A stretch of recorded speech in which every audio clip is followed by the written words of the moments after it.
The Atlanta Braves hold the best record in baseball over the first 3 weeks of the season, and they're doing it in both expected and unexpected ways.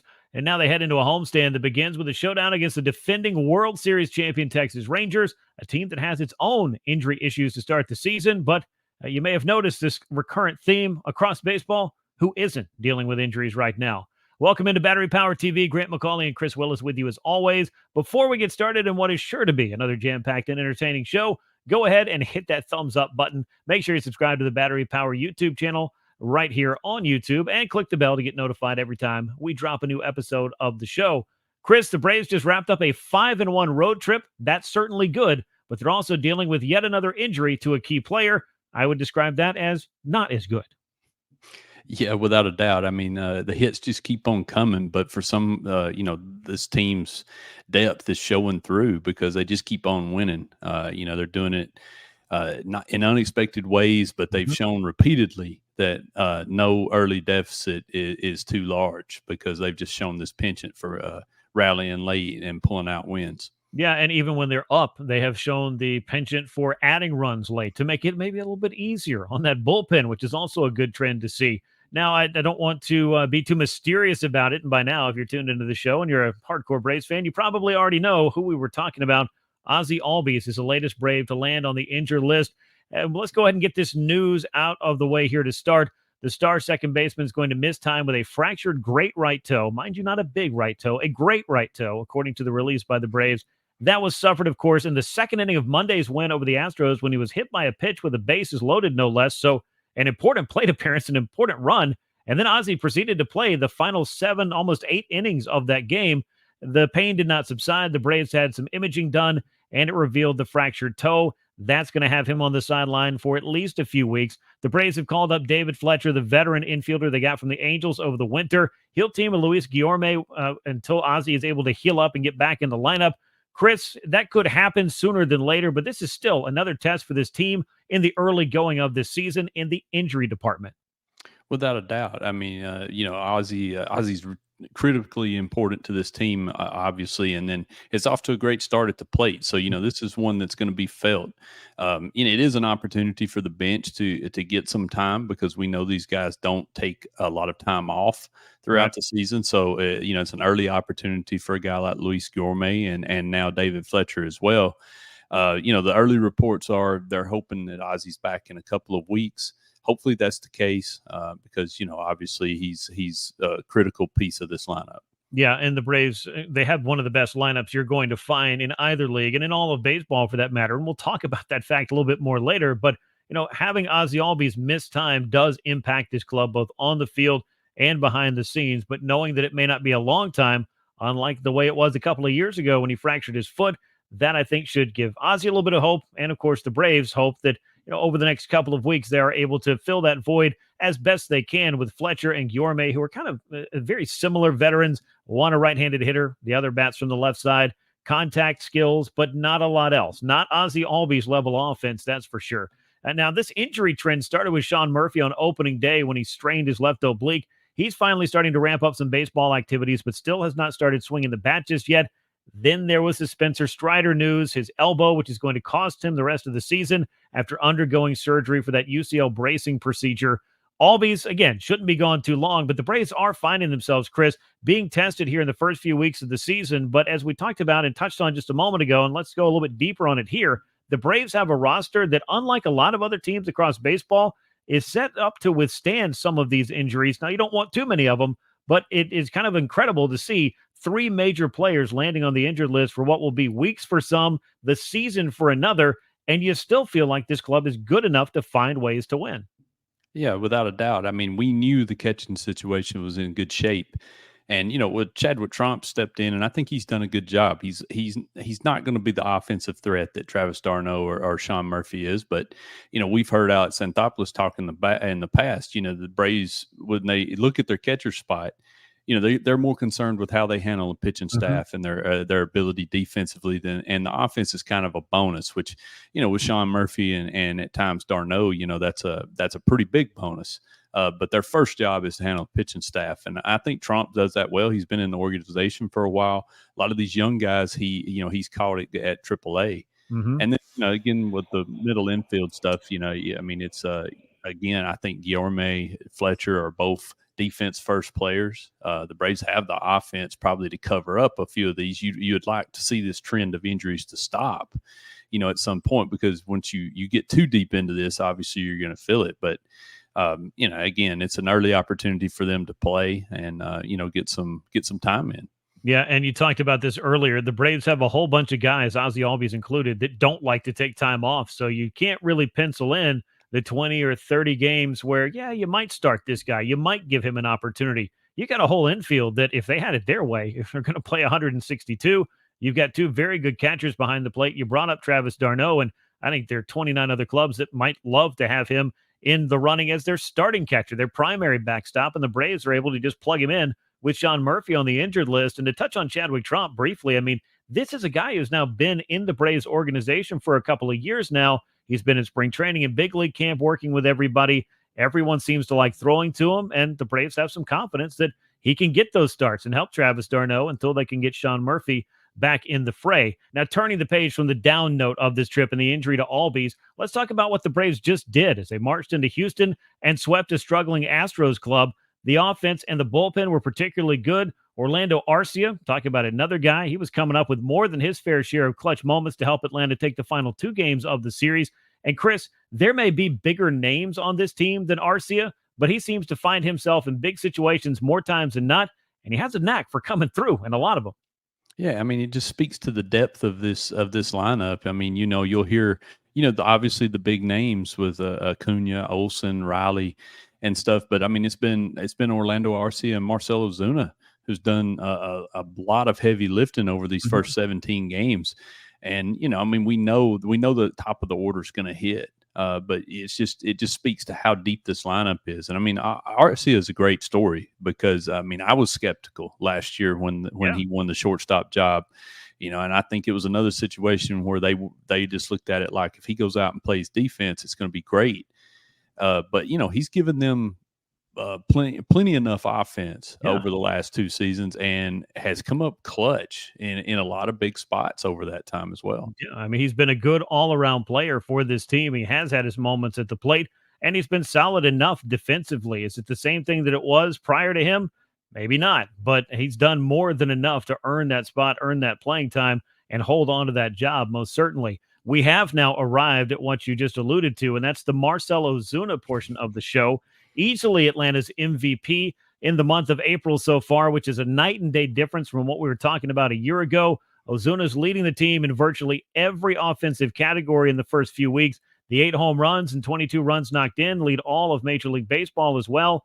Yeah, I don't think it should surprise us to see Ozuna having success after what he did last year. But when he hit those 40 homers and drove in those 100 runs, you just kind of wondered, can he do it again? And this is far and away and above and beyond even the level of success he had last year, Chris. Yeah, I mean, coming into the season, I think one of the questions out there was what to expect from Marcell Ozuna, because you had seen 2 years where he just was one of the worst hitters in baseball, and then you saw it last year when he's one of the best power bats in the game. So I mean, there was a wide range of outcomes there. I'm a little surprised, honestly. Again, I thought he could be good. I wasn't expecting this. But I mean, he's in a groove right now. Hit in 16 straight games. The only game he didn't get a hit in so far was opening day. He's come up clutch. Won that game again in Miami last weekend with a big 3-run home run. So Mhm. I mean, he's been amazing at the plate, and I mean, he's coming through clutch. He's getting hits, driving in runs, and he's hitting the ball out of the ballpark. Yeah, he's just checking all the boxes offensively speaking. And if you go back to that series against the Mets, in which the Braves fell a little bit short in a comeback attempt, he almost had another 2-run homer in that one. So Marcell Ozuna hitting the ball incredibly hard and incredibly consistently. And when he needed to extend that hitting streak, a couple of broken bat singles in the ninth inning that helped out as the Braves were looking to score a few runs against the Houston Astros in the recent sweep of that club. Another man in the lineup who heated up on this trip is Ronald Acuna Jr. Finally belted his first home run of the season against the Astros on Wednesday. It was a no-doubter to dead center field at Minute Maid Park. Chris, we talked about this last time on the show, but now the exit velo is up. The hits are piling up. Acuna stealing bases and scoring runs. I think we're seeing that course correction that we all expected to see from a man who very well may be, and I believe is, the best player in baseball. Yeah, I think he's starting to turn the corner now. I mean, he obviously missed a lot of that time during the spring, and I think he needed to get some plate appearances under his belt.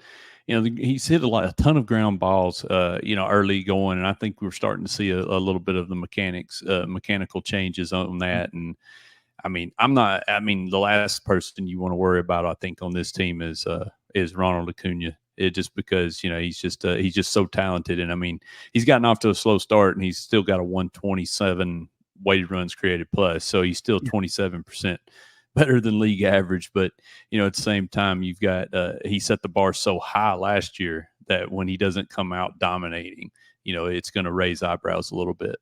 Yeah, I mean, he's hitting nearly 300. He's on basing around 400. He's leading Major League Baseball in steals or tied for that mark and leading the club in runs scored. He's doing the things a leadoff hitter needs to do, finding his runs or his self on base and scoring those runs. I think that is just one big box to check. And you knew the power was going to come. It was slow last year, too, as far as the home runs are concerned. Then the weather started to heat up, and so did Ronald Acuna Jr. I think that could be a trend that we see again here in 2024. Maybe it happens on this upcoming homestand. The Braves will be welcoming the Rangers to town this weekend at Truist Park. Like the Astros, there may be no better time to catch a playoff caliber team than when it's struggling and a little bit banged up. The schedule certainly doesn't stop for you to get healthy. And Chris, the Braves know all about that because they're dealing with their own little laundry list of injuries. Yeah, I mean, at this point, you said it in the open. I mean, what team isn't dealing with a long list of injuries, especially it seems like to the pitching staff? I mean, you just saw Houston. Their whole, I think 4 of their starters are on the injured list, and the Rangers are not that much different. I mean, they just signed Michael Lorenzen not that long ago to try to give them some innings until they get some of these injured guys back. So, could be a good time to catch them. It's still a great offense they have. I think they can still score a lot of runs, but it should be an interesting matchup. Yeah, definitely should be, but no DeGrom, no Scherzer, no Jordan Montgomery, not because of injury, but because he's gone. He signed with the Arizona Diamondbacks really right around the time the season was beginning. So it's a very different looking Rangers club, but you're right.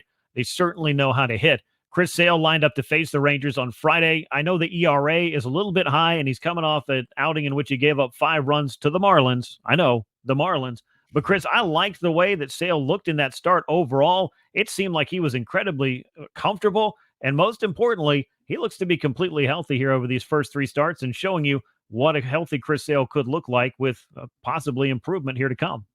Yeah, I mean, he gave up the 5 runs, but he also threw 7 innings and topped 100 pitches for the first time this season. And I mean, he's not doing that unless he's feeling really good. And I think over time, I think it'll even out a little bit. I really like what I've seen from him.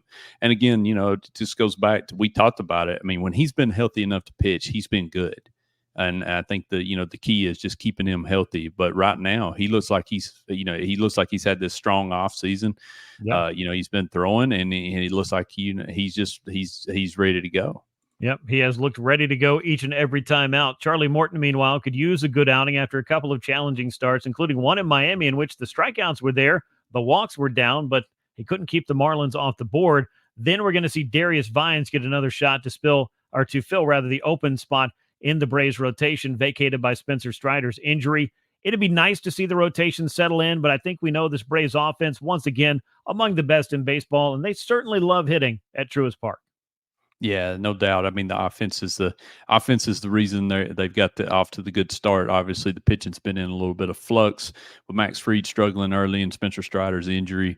Would love to see a good start from Charlie because the Braves have given him a couple of big leads in these last 2 starts, and he's let them slip away. Mm-hmm. The strikeouts, the swing and miss was there in the last one, so hopefully that's a good sign.